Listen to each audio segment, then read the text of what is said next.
Gue tahu kalian belum sukses kan. Gue bakal kasih tahu kalian konsep yang gue ketemu 3 tahun lalu. Yang kasih tahu gue, oh ini nih yang bakal bikin orang sukses. Gue namanya The Golden Circle. Jadi semua orang tuh ada 3 lingkaran. Oke? Ada why, kenapa? Ada how, gimana?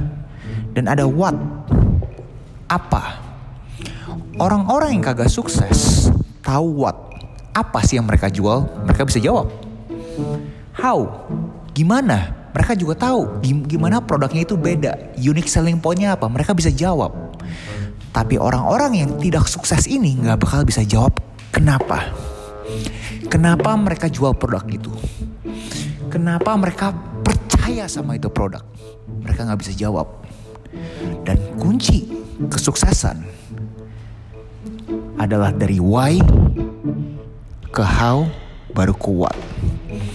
Jadi semuanya mulai dari why.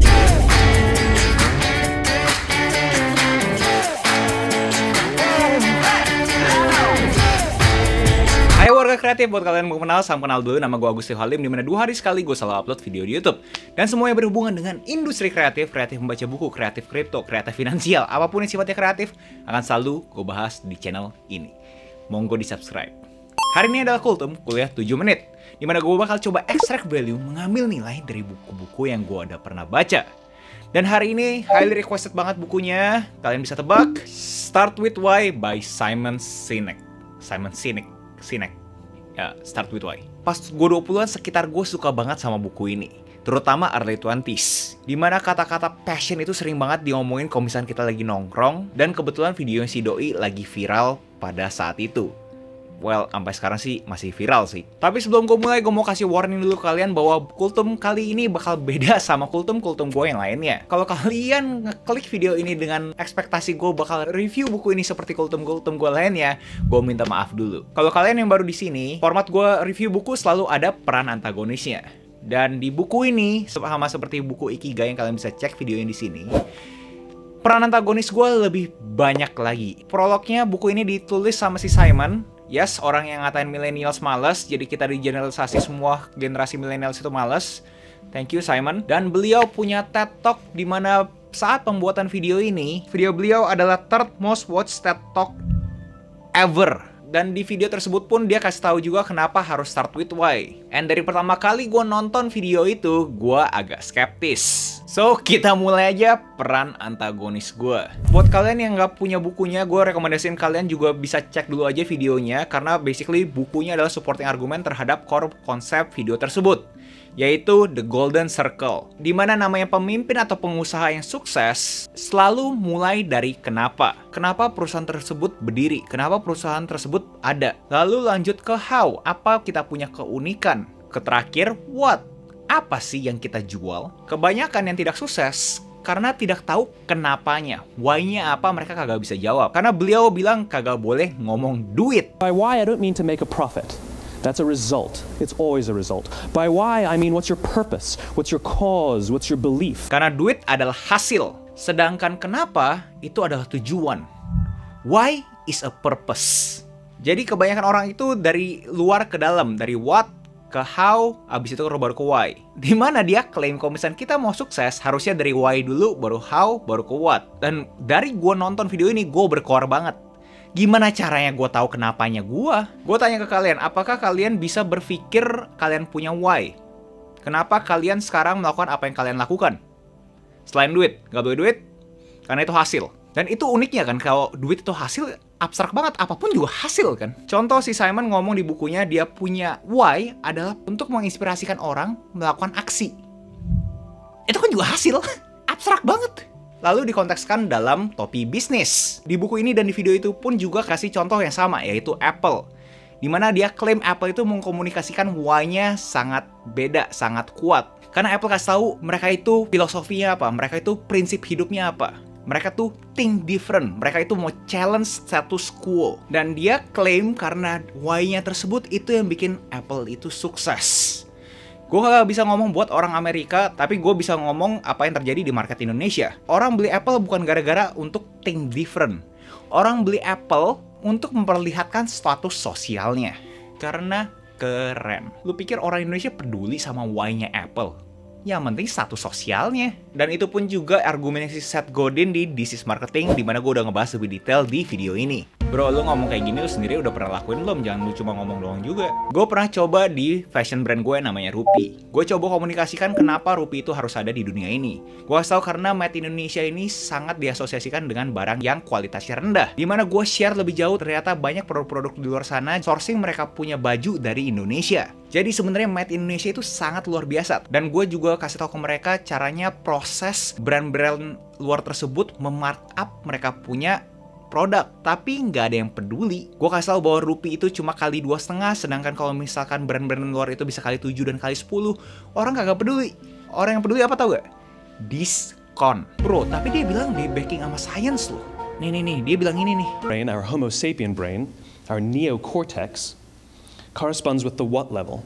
The neocortex is responsible for all of our rational and analytical thought and language. The middle two sections make up our limbic brains, and our limbic brains are responsible for all of our feelings, like trust and loyalty. It's also responsible for all human behavior, all decision-making, and it has no capacity for language. In other words, when we communicate from the outside in, yes, people can understand vast amounts of complicated information like features and benefits and facts and figures. It just doesn't drive behavior. When we communicate from the inside out, we're talking directly to the part of the brain that controls behavior, and then we allow people to rationalize it with the tangible things we say and do. This is where gut decisions come from. Gue kagak tahu kalian, tapi gue kalau ngeliat orang yang berkarisma dan coba mengvalidasi hipotesanya dengan sains, gue sangat skeptis. Oke, to be fair, apakah why itu penting? Pastinya gue juga berasa why itu penting. Tapi problemnya adalah dengan kata-kata ini, start. Mulai dari why. Kalau di topi bisnis di otak gue, harusnya bukan mulai dari kenapa. Mulai dari who. Siapa yang lu pengen coba serve gitu loh. Karena lu mau ngomongin kenapanya, lu mau sekeren apapun, kalau misalkan gak ada who-nya, gak ada siapanya, gak ada gunanya juga gitu loh. Gue tahu yang namanya why ini sangat diasosiasikan dengan yang namanya passion. Bahkan beliau sendiri ngomong di dia punya preface, dia bilang bahwa dia ciptain buku ini karena dia lost dia punya passion. Setelah dia ketemu why-nya dia, mendadak dia passionate lagi. Dan konsep itu pun gue juga gak bisa dapet. Gue kagak tahu buat kalian, tapi menurut gue, mencari passion itu susah. Lalu kalau udah ketemu pun, passion tersebut bisa berubah-berubah. Dan kalau why diasosiasikan dengan passion, berarti why-nya bisa berubah-berubah terus kan? So, itu problem gue dengan why. Gue tahu sih kenapa buku-buku seperti ini populer. Terutama kita yang masih muda, kayak berasa bingung sama kekacauan dunia ini, kayak apa yang harus gue lakuin ya? Mendadak ada satu orang yang berkarisma kasih tahu bahwa nih the golden circle. Kalau lu ngikutin ini, hidup lu pasti sukses. Kita berasa kayak wow, luar biasa. Ternyata ini semua yang gue cari.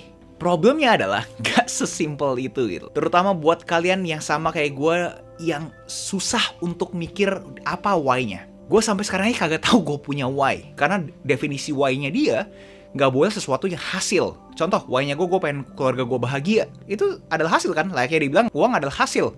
Nah itu yang gue bingung gitu. Itu yang menurut gue agak misleading gitu loh. Mungkin di konteksnya develop country, mungkin make sense. Gue juga gak tahu, gue nggak bisa speak for them. Tapi di konteksnya developing country dan the 99% yang hidupnya juga surviving, itu konsep kayak abstrak banget gitu. Kayak gue bukan masalah peduli mau why, how, what. Yang gue mau tahu mah duitnya gitu loh. Konklusinya gue berasa kita kagak bisa mulai dengan kenapa. Menurut gue sangat susah untuk kita, terutama buat orang-orang yang baru mulai, tahu kenapa gitu. Dan sekali lagi, dia punya hipotesa memakai studi kasus yang sukses kan. Contoh Apple.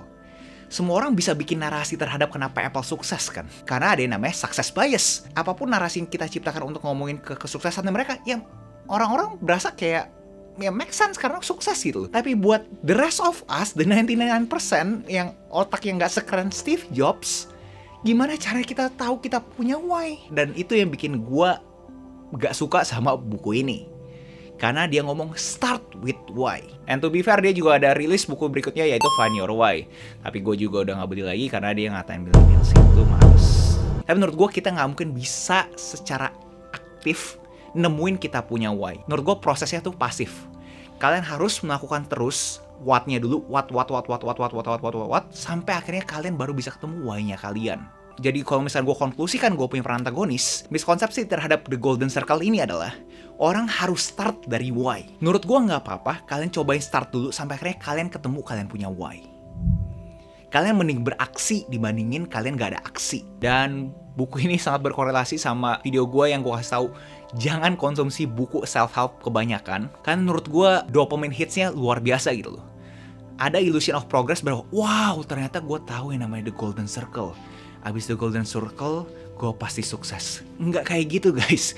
Kalian nggak bisa serta-merta start with why gitu. Kalian harus ngelakuin kuantitasnya kalian. Kalian harus coba beraksi, beraktivitas. Dan sekali lagi guys, ini uniknya membaca buku. Buku yang menurut gue jelek, mungkin menurut kalian bisa bagus. Buku yang menurut kalian jelek, mungkin buat gue juga bisa bagus. Jadi buku bagus atau enggaknya tergantung interpretasi si pembacanya. Jadi kalau menurut kalian start with why yang bagus, it's okay guys. Kita beda pendapat tuh nggak apa-apa. Dan sebelum gue tutup, buat warga kreatif yang udah baca ini juga, komentar kalian apa? Apakah kalian setuju sama gue atau kalian bisa kena poinnya si Simon Sinek? Coba kita berdiskusi di komen di bawah. So ya, Kultum hari ini sangat unik banget karena gue tahu gue cuma ngatahin buku tersebut. Gue nggak punya book notes yang biasa gue bagikan ke kalian secara gratis. Tapi di link di deskripsi ada link untuk traktir gue teh buat kalian yang suka ngatain bibir gue kering. And nextnya kalian mau Kultum apa? Tinggal komen aja di bawah. Itu aja. Jangan lupa like, comment, subscribe, nyalain notifnya, share teman kalian. And I'll see you in next video. Salam kreatif. Guys, gue mau share cerita yang unik. Gue kan sebenarnya udah gak suka sama videonya kan. Tapi gue tetap beli bukunya. Dan gue baca karena gue pengen buat video ini. Karena gue pengen tahu sebenarnya ada bedanya gak sih dari apa yang dia tulis sama apa yang dia presentasikan di TED Talk-nya dia. So, menurut gue luar biasa aja sih itu orang. Buat orang yang gak suka sama tuh orangnya, akhirnya gue beli juga bukunya. So, hebat itu orangnya. Gue yang bego kali.